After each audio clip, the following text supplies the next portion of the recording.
யாதும் ஊரே யாவரும் கேளீர் அப்படின்னு கணியன் பூங்குன்றனார் சொன்னதுக்கு ஏற்ப உலகம் எங்கும் வியாபித்திருக்கும் தமிழ் பெருமை, தமிழ் கலாச்சாரம், உலகெங்கும் 8 திக்கும் வெற்றிகளை குவித்து வரும் தமிழர் சமுதாயம், இந்த பெருமையை பறைசாற்றும் விதமாக உலக தமிழர் மாநாடு முதல் முறையாக 2018ஆம் ஆண்டு கம்போடியா நாட்டில் நடைபெற்றது.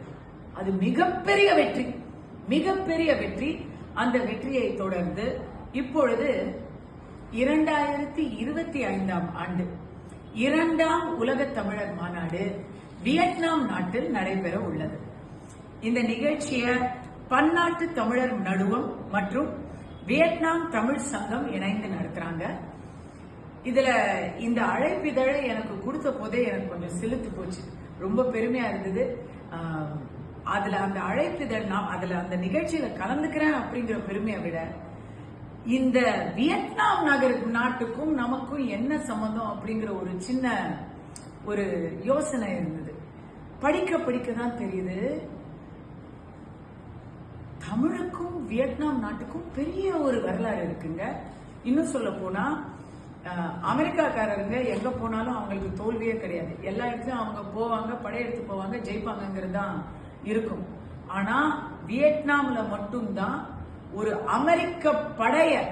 அமெரிக்க பேரரசின் படைய சாதாரண மக்களும் வேளாண் குடிமக்களும் வியட்நாம்ல ஓட விரட்டி அடிச்சிருக்காங்க, வெற்றி பெற்றிருக்கிறாங்க. அது எப்படி சாத்தியம்னு இன்னைக்கு வரைக்கும் எல்லாரும் யோசிச்சுக்கிட்டு இருக்கிறாங்க. இத படிக்கும் போது புரியுது, அங்க வியட்நாம்ல இருக்கக்கூடிய அந்த வீர ரத்தம் தமிழ் ரத்தம். பாண்டியர்கள் காலத்திலிருந்து வியட்நாமுக்கும் தமிழ்நாட்டுக்கும் ஒரு சொந்தம் இருக்கிறது. பாண்டிய பேரரசு வியட்நாம் வரை சென்று அடைந்திருக்கிறது. அதற்கான சான்றுகள் இன்னும் அங்க இருக்குது. அப்படிங்கறதெல்லாம் படிக்கும் போது நாளைக்கே இந்த மாநாடு நடக்காதான் போயிட மாட்டோமா அப்படின்னு ரொம்ப ஆவலா இருக்கு. எல்லாரும் நீங்க அங்க வந்து கலந்துக்கணும். நம்முடைய பெருமை மட்டும் இல்லாம அங்க இது ஒரு பெரிய ஒரு நெட்வொர்க்கிங் மாநாடா இருக்க போகுது. அங்க தொழில் முனைவோருடைய ஒரு கருத்தரங்கம், கூட்டரங்கமும் நடக்க போகுது. அதனால இதுல நம்முடைய